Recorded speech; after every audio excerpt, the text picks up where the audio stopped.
Do you know why Hitler started the war? During the Second World War, more than 55 million people died.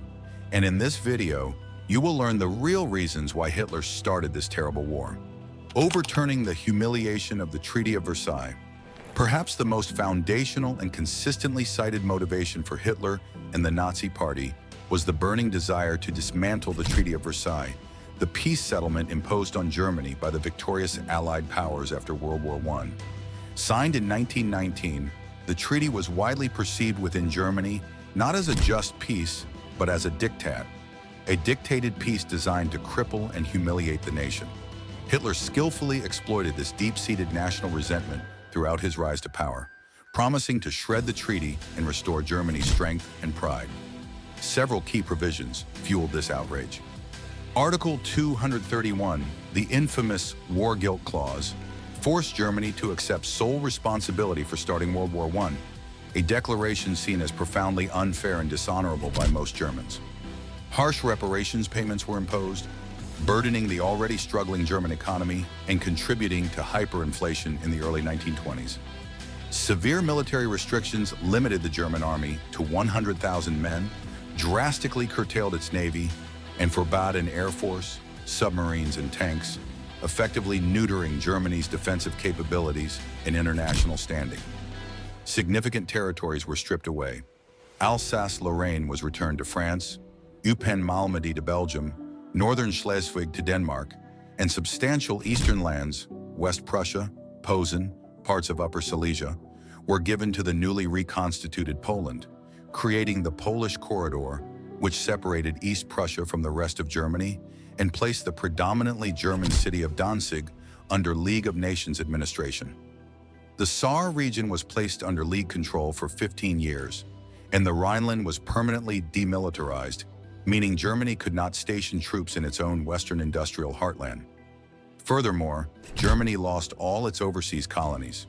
For Hitler and the Nazis, Versailles represented the ultimate betrayal, not only by the Allies but also by the German politicians of the Weimar Republic who signed it, the November Criminals. Overturning Versailles became a central plank of Nazi propaganda and policy. Hitler's foreign policy actions from 1933 onwards were a systematic dismantling of the treaty's constraints, withdrawing from the League of Nations, 1933, openly reintroducing military conscription and announcing the creation of an air force, Luftwaffe, 1935, remilitarizing the Rhineland, 1936, in a major gamble that France and Britain failed to challenge militarily, annexing Austria, Anschluss, 1938, and ultimately demanding and annexing the Sudetenland from Czechoslovakia, 1938, under the guise of national self-determination for ethnic Germans. All direct violations or repudiations of the Versailles Settlement and its associated agreements. The final demands on Poland in 1939, regarding Danzig and transit rights across the Polish corridor, were presented in this same vein as rectifying the injustices of Versailles. While these demands were pretext for a larger aggressive war, the genuine national anger over Versailles provided Hitler with crucial popular support for his increasingly bold foreign policy and path towards conflict, framing aggression as the necessary restoration of German honor and power. Nazi racial ideology and anti-Semitism. At the very core of Nazism lay a virulent and pseudo-scientific racial ideology that fundamentally shaped Hitler's worldview and drove Germany towards war and genocide. Central to this ideology was the belief in the superiority of the Aryan race, which the Nazis equated primarily with the Germanic peoples, particularly Germans themselves. This master race, they argued, was destined to rule over inferior races, Untermenschen. Chief among these perceived inferiors were Jews, who were scapegoated by Hitler as an alien, parasitic race responsible for Germany's problems. Its defeat in WWI, the Treaty of Versailles, economic hardship, communism, and moral decline. Anti-Semitism was not merely prejudice for the Nazis. It was a central, obsessive tenet requiring the removal and ultimately the extermination of Jewish influence and presence from Germany and eventually all of Europe. This hatred manifested systematically after Hitler took power. The boycott of Jewish businesses, 1933, the discriminatory Nuremberg Laws, 1935, which stripped Jews of citizenship and forbade intermarriage, the violent pogrom of Kristallnacht, 1938, and the increasing ghettoization and persecution leading directly to the Holocaust during the war. Beyond Jews, Slavic peoples, Poles, Russians, Ukrainians, etc., inhabiting Eastern Europe were also deemed Untermenschen, fit only for slave labor or elimination to make way for German settlement. This racial hierarchy directly fueled the desire for war, particularly against the Soviet Union, which Hitler viewed as a bastion of Judeo-Bolshevism, a toxic blend of Jewish leadership and Slavic inferiority, ripe for conquest. The ideology demanded conflict not just for territory, but for racial purification and the establishment of a racially homogeneous empire.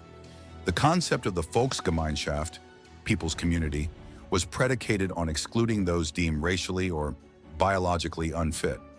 Furthermore, the Nazi ideology embraced social Darwinism, the idea that nations and races were locked in a perpetual struggle for survival, where war was a natural and necessary tool for the strong to assert dominance and eliminate the weak. Peace was seen as decadent and weakening.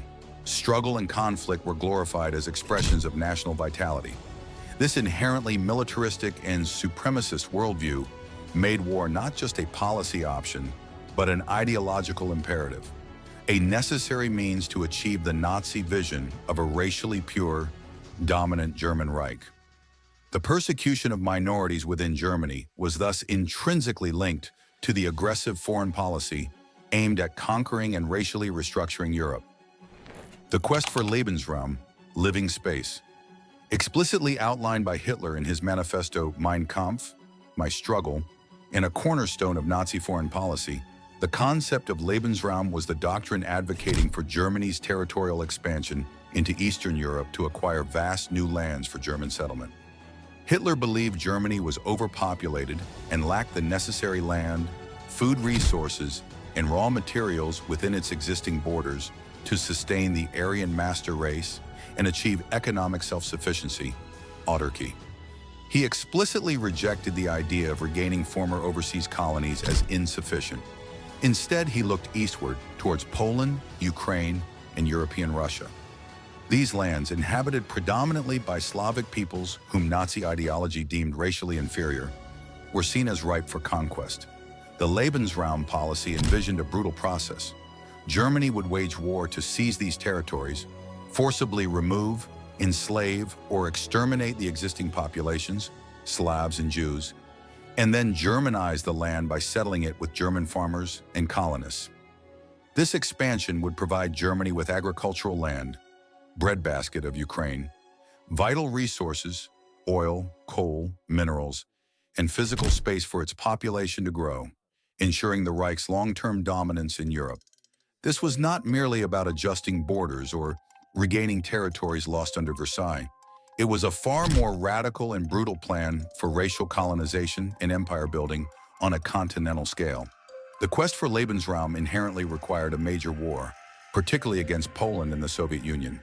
Hitler saw the Soviet Union, under its communist regime, which he conflated with Jewish control, as ideologically antithetical, racially inferior, and militarily vulnerable, making it the primary target for Lebensraum. His foreign policy steps in the 1930s, remilitarization, alliances like the Anti-Comintern Pact, and annexations, were all preparatory moves towards this ultimate goal. The invasion of Poland in 1939 was the first direct step in realizing the Lebensraum vision, aiming to destroy the Polish state and open the door for further eastward expansion. The subsequent invasion of the Soviet Union in 1941, Operation Barbarossa, was the full implementation of this doctrine.